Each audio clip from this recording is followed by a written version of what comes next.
Okay, this is the homework video for lesson 1-1. We're in the textbook on page 10, and the assigned numbers 1 through 11, 15 through 18, and 21 through 24. All right, so starting on number 1, we want to make sure that we're showing all our work properly. So we have subtraction and we have multiplication. We're going to take care of multiplication first, following order of operations. So if you want to show it like this, you can. You can choose to show your work in terms of, do you draw the little arrow or do you cross things out? That's up to you, but we do need to show all the steps. So we're going to bring the 36 down, we're going to bring the subtraction down, and 3 times 4 is 12. And so together that's 24. So that's a good example of showing your work. Okay, number 2. Got division, multiplication, and subtraction of a negative. So the parentheses there sometimes confuses students who aren't accustomed to that. That's just there to separate the minus and the negative so that they don't blend together, basically. So the parentheses are not telling you to do anything. So when we talk about order of operations and we talk about doing parentheses first, it's not talking about this. It's talking about when there's something inside, like an operation. So inside parentheses, it says plus or minus or something like that. So this is just a number being organized by the parentheses. So that is not what we do first. Just looking at the 3 operations we have: division, multiplication, and subtraction. Multiplying and dividing comes first. Remember that we've got 3 steps. So any operations inside parentheses first, any exponents. Then you multiply and divide at the same time from left to right. So the first thing you're going to do is you're going to divide. So 36 divided by 3, that's 12, and I'm going to bring everything down. Now I'm down to multiplication and subtraction. I'm going to multiply. 12 times 4 is 48. And minus a negative, you should have learned in middle school, when you minus a negative, it goes plus plus. So this is actually plus 2. 2 negatives minus a negative, plus plus, and that is 50. Of course, if you're not good with your negatives, just grab your calculator. Do 48 minus negative 2. Okay, number 3. So now we have an operation inside parentheses, and it's being squared with an exponent. So, following order of operations, this is parentheses first. So we're going to do the operation on the inside of parentheses first. So 4 plus 5 is 9, and that is squared. 9 times 9 is 81. Remember, that's not 9 times 2. It's 9 to the second power, 9 times itself. Okay, number 4. 4 squared plus 5 squared, so 2 exponents, and we've also got addition. So kind of showing you the difference between these two. That's the point of this. So here, because there's no parentheses, we are going to square these. What they're trying to show you is that if you brought this in, some people want to do 4 squared and 5 squared. They want to show you that you're going to get a completely different answer. So 4 squared is 16. We'll save addition for later. 5 squared is 25. When you add those together, you get 41. Okay, number 5. Subtraction. Got an exponent with parentheses. Addition. Multiplication. So if we're going to truly take this one step at a time, first thing we're going to do is the operation inside parentheses. So I'm going to bring everything down. Just complete that. So 2 plus 1 is 3. So that exponent is a 3. Okay, now parentheses have been completed. Now we're on to exponents. So we're going to actually go ahead and expand this. So 5 to the third, 5 times 5 times 5 is 125.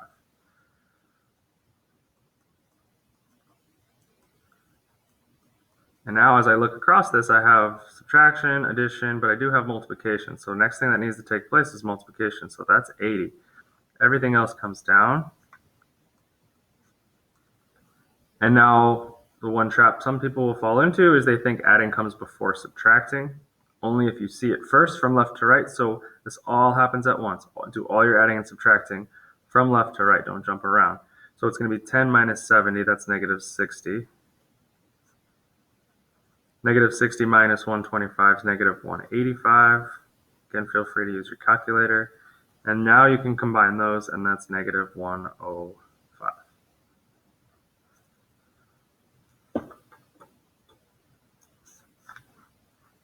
All right, let's squeeze number 6 in over here.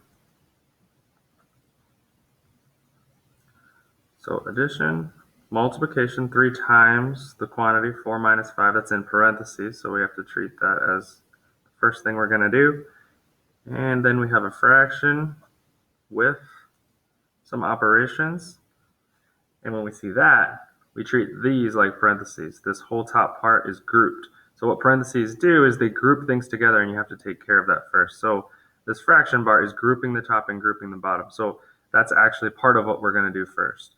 Now I would do this parentheses first. You could do all of the parentheses first. So let's go ahead and do that. So it's going to be 3 times whatever's in here, 4 minus 5, that's negative 1, divided by, these are basically in parentheses up here. They just don't have to write it. We're doing that first. So 9 minus 3 is 6. 17 minus 13 is 4. Now I have plus, I have times, I have divide. The last thing I'm going to do, sometimes it's easiest to think about what's the last thing I'm going to do. Forget the first, what's the last thing? Last thing is going to be addition. So I need to take care of multiplication, and I need to take care of division. So it's negative 16 plus. Now when I multiply 3 times negative 1, I'm going to get negative 3. You don't have to put it in parentheses, just organizes it though. And then divided by 6 over 4. So we have to do this division. A couple things you could do. So you could use your fraction buttons, and I'll show you how to do that. So if you have this calculator, you're going to divide, and then you're going to use parentheses. And we got to get this fraction 6 over 4. The ABC button right here is your fraction. So 6, hit the ABC button, over. See that little sign there, 4. It might work without the parentheses, but I just like to group it and make sure. So it's negative 3 divided by this whole thing, 6 over 4. Okay, and that's going to get me negative 2. So I'm going to get negative 16 plus negative 2. So my final answer is negative 18. Let me show you another way if you don't have that fraction button.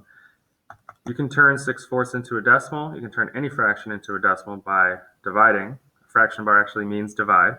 So it's 6 over 4. 6 divided by 4. That's what it says. That's 1.5. So that 6/4 right here is 1.5. That's the equivalent decimal version of it. So if we did negative 3 and we're dividing by, instead of the fraction, the decimal form, 1.5, negative 3 divided by 1.5, we're still going to get negative 2. So you can see it's the same number. So feel free to turn a fraction to a decimal just by dividing. 6 divided by 4. Problem is, a lot of times when you do that, you get a nasty run-on decimal that you would have to round because it goes on forever. And we don't want to round because then we don't have an exact answer. So since this one gives us a nice 1.5, it's concise. I don't need to round anything. I don't need to drop any decimal places. It's perfectly fine to turn that to a decimal. All right, number 7.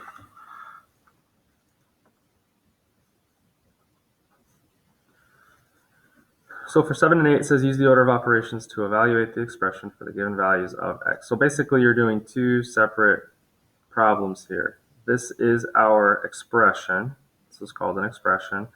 And we're going to solve it or evaluate it for when x equals 5. And then separately, we're going to evaluate it for when x equals negative 1. So 2 separate problems. So let's start with letter A. We're going to plug in 5 everywhere we see it. So 2 times. Now when I see 4x, that's 4 times whatever x is. So when I plug in 5, that's not 45. It's 4 times 5. 4 times 5. Minus 5 plus 2. All right, so basically they've added one extra step to the first 6 problems that we've done. You need to plug in or substitute for the variable. We've done it. Okay, the x became a 5. Now you're just going to use your order of operations. So I've got all this going on inside parentheses. That all needs to get done. So inside parentheses, you still, if you have multiple things to do, have to follow your order of operations. So inside parentheses, I've got multiplication and I've got subtraction. So first thing I'm going to do is multiplication. That's 20. 20 minus 5 now is 15. Bring everything down. So 2, when it's next to parentheses, that means times. So 2 times 15 plus 2. Addition will be last. So it's 2 times 15 It's 30 plus 2. Final answer, 32. So that's part A. Part B, starting over. We're going back to the original expression, plugging in -1 for x. So 2 times 4 times, remember 4x is 4 times. So now we're plugging in -1 for x, so 4 times -1 minus 5 plus 2. So same order, we're going to multiply here. That's -4, 4 times -1. So -4 minus 5 is -9. You can use your calculator if you're not good with your negatives. Multiplying, that's -18. And simplifying, putting those together, that's -16. All right, same idea now on number 8.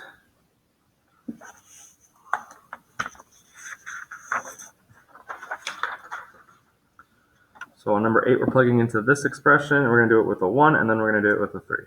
So part A, we're plugging in 1. So 2 to the x becomes 2 to the first, minus. We got another x, second one to plug into. So it's 1 plus x. So I substitute for x. In this case, it's a 1. And I'm going to solve it. So parentheses first, then exponents, then subtract. So sometimes you should make a plan ahead of time. Think about all the steps before you just jump in and start doing something. Parentheses first, so 1 plus 1 is 2. I'll keep it in parentheses, but you don't have to. Now, 2 to the first is just 2. Anything to the first is the number, the base. So it's 2 minus 2, and this is 0. Part B, same thing, but plugging in 3. So it's 2 to the x, so 2 to the third, minus 1 plus x, which is 3. First step is parentheses, so 1 plus 3 is 4. It's 2 to the third minus 4. 2 to the third, if you need to do that in your calculator, first of all, we need to know that this means 2 times 2 times 2.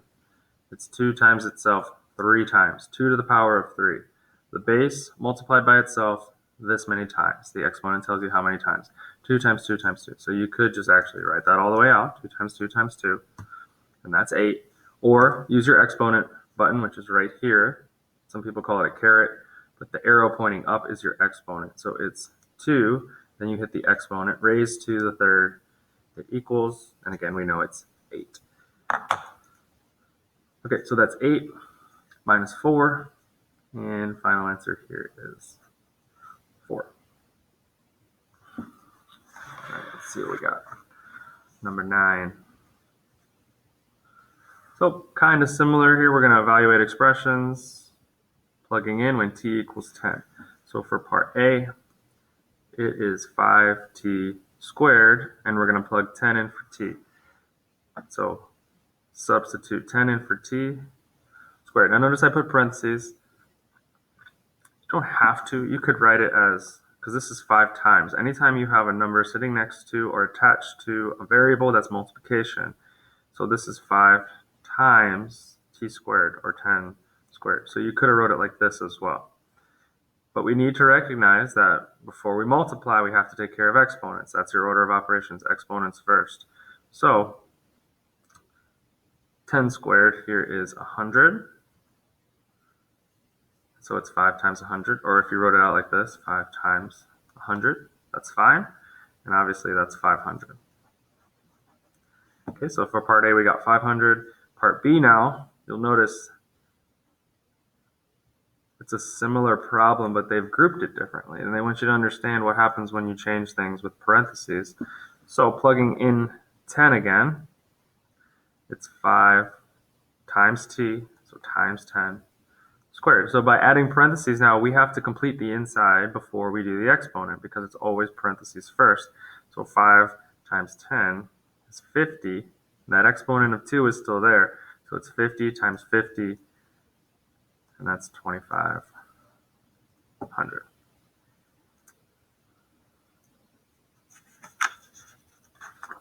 Okay.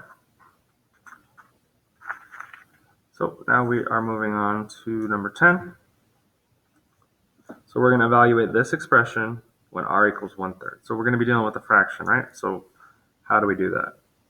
-1 plus, we're changing r to what it's equal to, 1/3, and raising it to the third power. So really, this is a little practice with your calculator. How do we do this? So let's just take care of the inside first, right? Parentheses first, and then last thing we'll do is raise our answer to the third power. So we have to do -1 plus 1/3. Here's how you do it.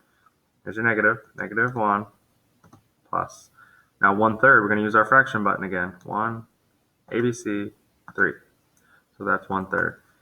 It equals, and you get -2/3. That's what that means right there. So I've got -2/3, but that is still being raised to the third power. So I could just hit the raise to button now and it's going to take my answer and do that, but let's say we had to start from scratch. How do we do this? So I would put, just like I did up here, I would put this in parentheses to group the whole fraction because we want to make sure that the calculator doesn't think we're just squaring the 3 or just squaring the 2 or anything like that. So you put the parentheses around all of it. So -2, fraction button, ABC, third. Now we know, okay, this exponent raised to third. This exponent goes to the entire fraction, not just the 3, okay, or the -2. It goes to the whole fraction of -2/3. Being raised to the third, hit equals, and that is -8/27. Now we could do that the long way in dealing with all of our fractions, but we've got the calculators, we're going to use them. Okay, number 11. So now we're going to evaluate this expression with two different variables being plugged in. So I'm going to write it out once. A plus 2b/5. Okay, first thing I'm going to do is substitute. So every time I see an A, I'm going to put in 11.6 plus 2 times b. That's the coefficient to the variable. They're being multiplied. 2 times b, so 9.2 is going in. And that's all over 5. So like we talked about earlier, when you have a fraction and different operations going on, it's like the whole top is in parentheses and the whole bottom is in parentheses. So you have to complete all of that and all of the bottom first. Now there's nothing to do on the bottom, but you complete the whole top and the whole bottom. Last thing you're going to do is this division. A fraction means divide. So just looking at the top, I know I've kind of made it look messy now with all the parentheses, but there's only two things happening, a plus and a times. So you do multiplication first. So it's 9.2 times 2. So that's going to be 18.4. So 11.6 plus 18.4 over 5. So now I can add those together. So 11.6 plus 18.4, that's 30 over 5. And that's division, so 30 divided by 5 is 6. All right, after number 11, we skipped to 15. So in your math textbook, the first part is kind of just covering, it says covering the ideas, that's what it's called, but just covering the basic skills that was taught in this lesson. When you get to the applying part now, you're going to use those skills, but you're going to have to think a little bit. It's not just going to be here, run the numbers. It's going to be figure out what's the problem asking, and now use those skills to answer that question. So they're going to be a little more complicated usually when you get to the applying part. So 15. Joshua found that these two fractions were equal, and Sabrina realized that these two fractions were equal. Before we move on, take a look at these two. See if you find any similarities. I see 7/25 in both of them. So this fraction is equal to 7/25, and this other fraction is equal to 7/25. So if both of them are equal to 7/25, that means both of them are equal to each other. That's the transitive property. So letter A, what can be deduced? That just means what can you make of it? What can you come up with from their results using the transitive property? So what I just said, since both of these are equal to 7/25, I can say that 63/225 is equal to 28/100.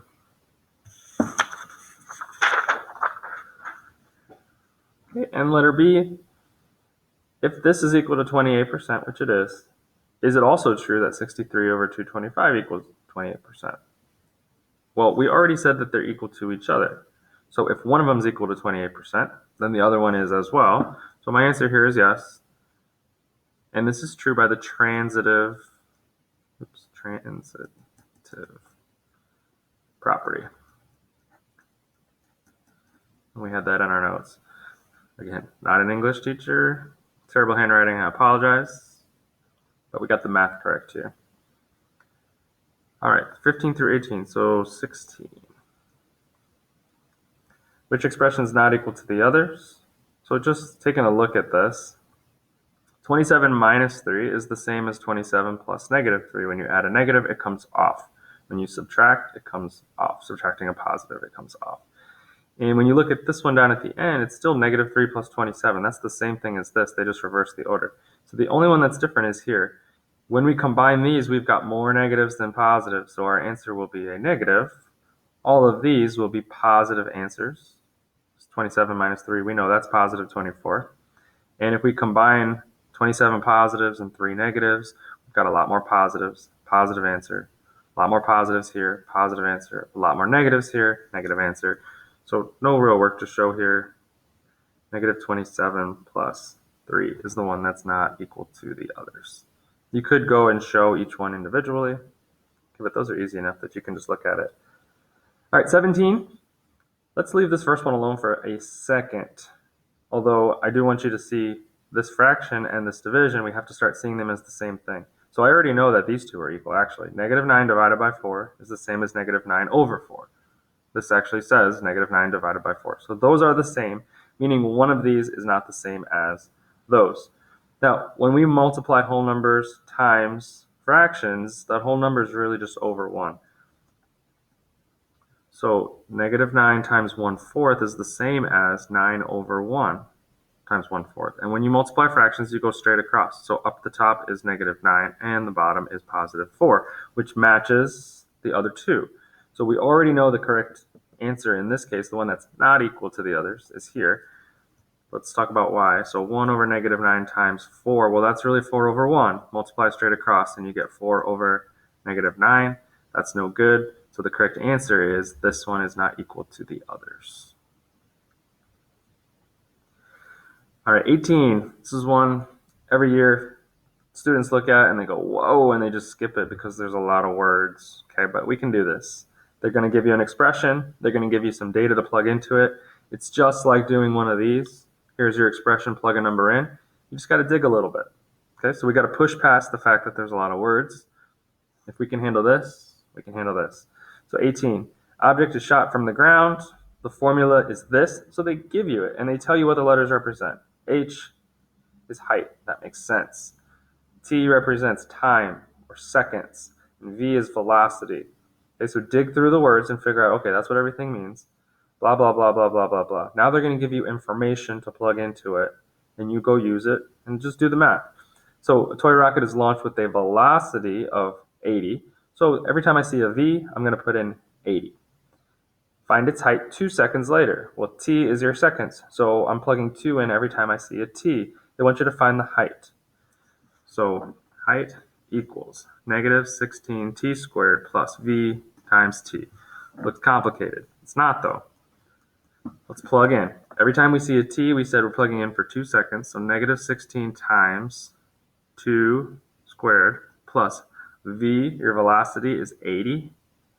Two letters next to each other, just like when there's a number next to a letter, that means multiplies. So it's 80 times T, we said was 2. So all I've done is plug in for T, which is 2 seconds, and for V, the velocity of 80. So at this point, all I got to do is run the numbers. So first thing, there's no parentheses besides this, which is there's nothing to do inside. So exponents first. So negative 16 times 2 squared is 4. Multiplication, multiplication, addition. What's the last thing I'm going to do? Add. So don't just go straight across. The last thing you do is add. We're going to multiply here. We're going to multiply here. Then we're going to add. So negative 16 times 4, that's negative 64. 80 times 2 is 160. Combine those. H, or the height, equals 96. And since this is a word problem, there's some context to it. So let's not just leave this number by itself. It represents something now. We're talking about the height, and they're talking about the height in feet. So 96 represents feet. All right. Almost done. We got 21 to 24. When we get back here now, we're in that review section. And review is not necessarily things that go with this lesson, it's from previous lessons, or it's getting you ready for a lesson coming up. So 21 through 24, let's take a look. Compute in your head. So sure, you can plug that in the calculator, right? We all can do that. But how do you do this in your head? And what I'd like you to do is show how you do it in your head. So you might say, well, if I'm doing it in my head, how am I writing it? That doesn't make sense. In my head means I don't write anything down. But we want to break this down, right? So it's $1.25. You look at it, you're like, I can't multiply a decimal in my head. So don't. Multiply them separately. This is -4 times $1, right? So that would be -4. And it's also -4 times the other piece, 25 cents. Well, you might look at that and go, I can't multiply a decimal, but you know 25 cents, and you knew for 4 quarters. So 4 times 25 cents, 4 times a quarter, it's $1, it's 1. 4 times 25 cents is $1. Now there is a negative here, so it's a -$1, and you're just going to combine those together, and my answer is -5. So that's how you're going to do it in your head. But I'm showing the work.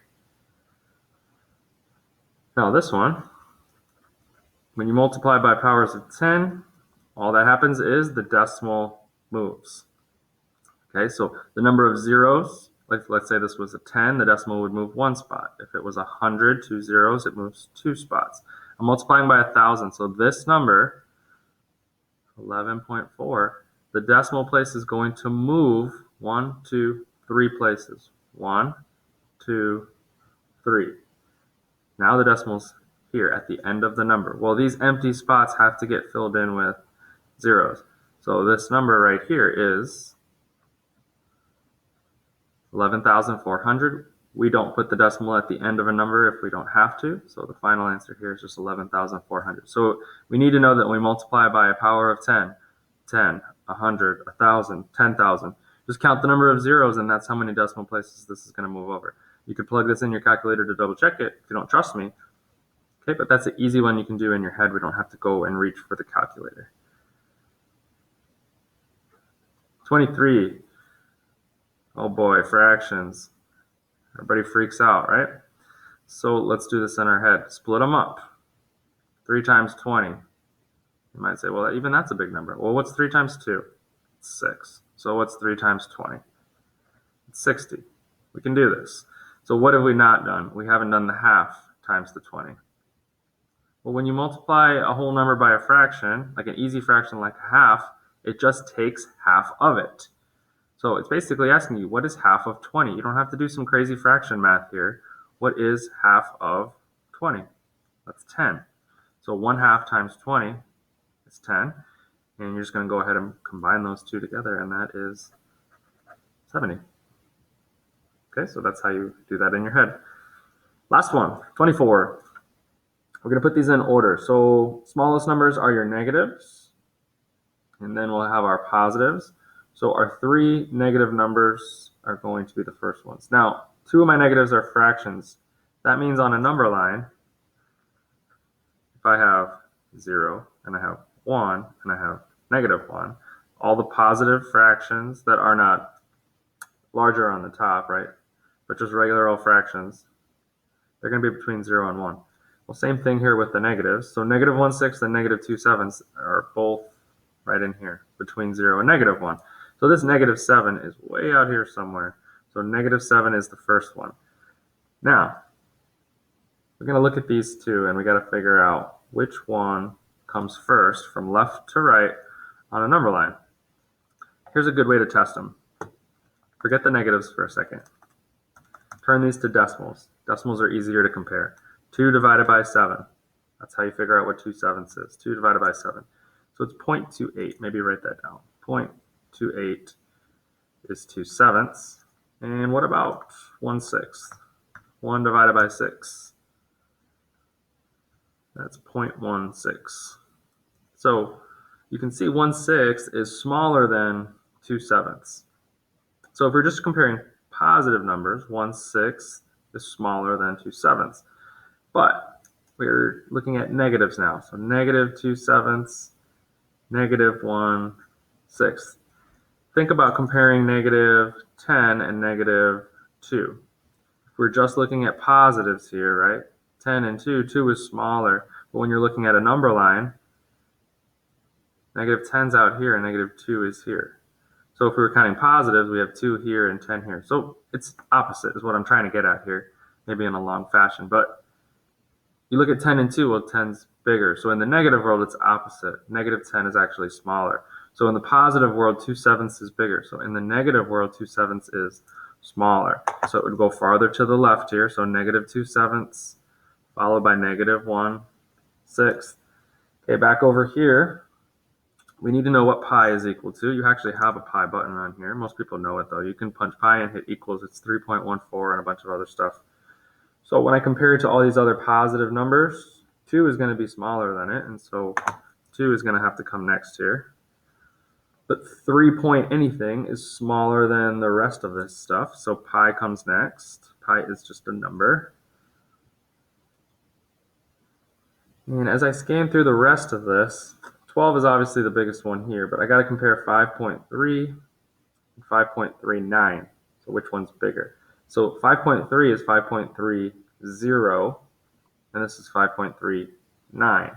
So this is bigger. So the next one is going to be the 5.3, then 5.39, and then 12.